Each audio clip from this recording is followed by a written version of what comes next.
اللہ علیہ فرماتے ہیں علم ہمیشہ اس لیے سیکھنا کہ اللہ تبارک و تعالیٰ تمہیں اس کا نفع عطا کرے، اور پھر آگے بڑھتے ہیں تو آپ فرماتے ہیں جب علم سیکھ لو تو پھر نہ اللہ رسول سے عشق کرنا، فرماتے ہیں پھر نمازیں پڑھنا آسان ہو جائے گا، روزے رکھنا آسان ہو جائے گا، قرآن مجید پڑھنا آسان، محبت کرنا۔ اور آپ نے مثال دی، جہاں بھی کوئی بات سمجھاتے ہیں ایک مثال دیتے ہیں، مثال دی، فرمانے لگے حضرت عبداللہ ابن مبارک رحمۃ اللہ تعالیٰ علیہ فرماتے ہیں میں شروع میں ایک عورت پہ عاشق ہو گیا تھا، سمجھانے کے لیے بات کرتے عاشق ہو گیا تھا ایک عورت پہ، تو میں نے عشاء کی نماز اس کے محلے میں جا کے پڑھی، چونکہ میرا مذہبی گھرانے سے تعلق تھا، نماز میں پڑھتا تھا، تو امام صاحب جو تھے نا، یہ داتا صاحب نے لکھا ہے کشف المحجوب، امام صاحب نے نا آیات ذرا لمبی پڑھی، تو میرے دل میں خیال آیا کہ مولانا آپ تو فارغ ہیں تو ہمیں تو اور بھی کام ہے، تو کہتے ہیں نماز سے فارغ ہو کے میں اس کے گھر کے چکر لگاتا تھا، ساری رات گھومتا رہتا تھا، وہ چند لمحوں کے لیے چھت پہ آتی تھی، دو ایک بات کرتی تھی، چلی جاتی تھی، حد یہ ہے کہ مجھے کبھی اس پہ غصہ بھی نہیں آیا، اور اس کا انتظار کر کے کبھی میں تھکا بھی۔ یہ داتا صاحب لکھ رہے ہیں۔ حضرت عبداللہ ابن مبارک فرماتے ہیں ایک رات میں گیا، اسی طرح میں نے نماز پڑھی، پھر میں اس کے گھر گیا، میں ساری رات، سردیوں کی ٹھنڈی رات 11-12 گھنٹے اس کے گھر کا طواف کرتا رہا، معاذ اللہ چکر لگاتا رہا۔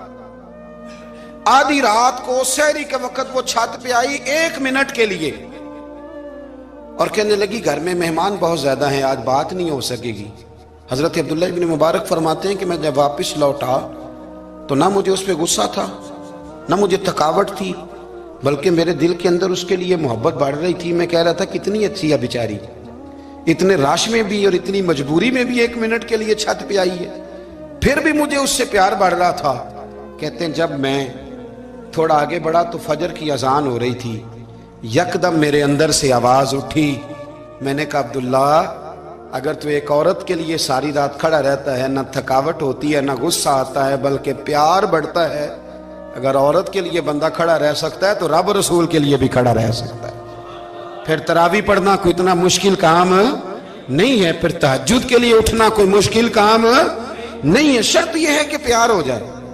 ایک عورت کے لیے اگر یہ سارا کچھ ہو سکتا ہے تو اللہ رسول کے لیے بھی ہو سکتے ہیں۔ فرماتے ہیں میں نے توبہ کر لی، اور پھر میرا حال یہ ہے کہ وہ توبہ کی اور پھر 60 سال گزر گئے، ساری رات مصلی پہ کھڑا رہتا ہوں، مجھے کبھی تھکاوٹ نہیں ہوئی، پھر کبھی تھکاوٹ نہیں ہوئی۔ تو داتا صاحب کہتے ہیں پہلے علم سیکھ، پھر اس کے بعد اللہ رسول سے پیار کر، اور پیار والی نماز پڑھ، مشقت والی نہ پڑھ، یعنی بوجھ والی نہ پڑھ کہ اب میری جان چھوٹ جائے تو میں بھاگ کے جاؤں، تم ادھر بیٹھو تو میں دوڑ کے نماز پڑھ کے آیا، یہ والی نماز نہ پڑھ۔